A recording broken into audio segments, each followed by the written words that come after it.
नमस्कार मित्रांनो, महाराष्ट्रात मान्सूनने अखेरच्या टप्प्यात अनेक भागात अक्षरशः धुमाकूळ घातला होता.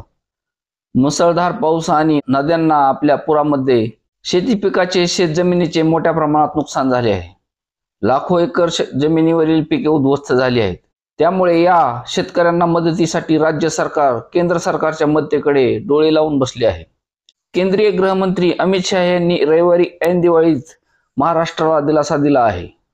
वर्ष 2025-26 साठी कर्नाटक आणि महाराष्ट्राला राज्य आपत्ती मदत निधीचा केंद्राचा हिस्सा म्हणून 1950 कोटी 80 लाख रुपयाचा दुसरा हप्ता देण्यास हिरवा कंदील दाखवला आहे. या रकमेपैकी महाराष्ट्राच्या वाट्याला 1566 कोटी 40 लाख रुपये एवढे येणार आहेत, तर कर्नाटकला 384 कोटी 40 लाख मिळणार आहेत.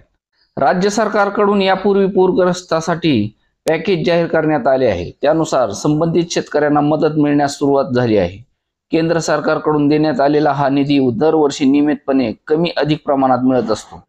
यावर्षी पावसामुळे राज्यात मोठे नुकसान झाले आहे. त्यासाठी भरीव मदत करण्याचा स्वतंत्र प्रस्ताव राज्याकडून केंद्राला पाठवला जाणार आहे. हा प्रस्ताव काही हजार कोटीच्या मदतीसाठी असेल. अद्याप त्यावर निर्णय झालेला नाही.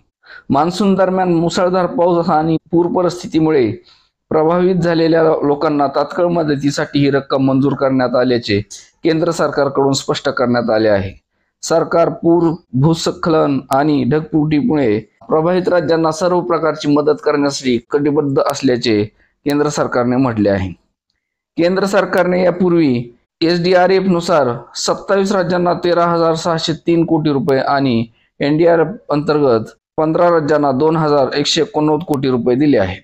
राज्यात झालेल्या शेती पिकाच्या नुकसानीसाठी सरकारकडून मदत देण्यात आली आहे. या मदतीचे वाटप सध्या सुरू असून या पार्श्वभूमीवर अतिवृष्टीपुरामध्ये झालेल्या शेती पिकाच्या नुकसानीचे वाटप केलेल्या अनुदानासंदर्भात विशेष सूचनाही देण्यात आलेल्या आहेत.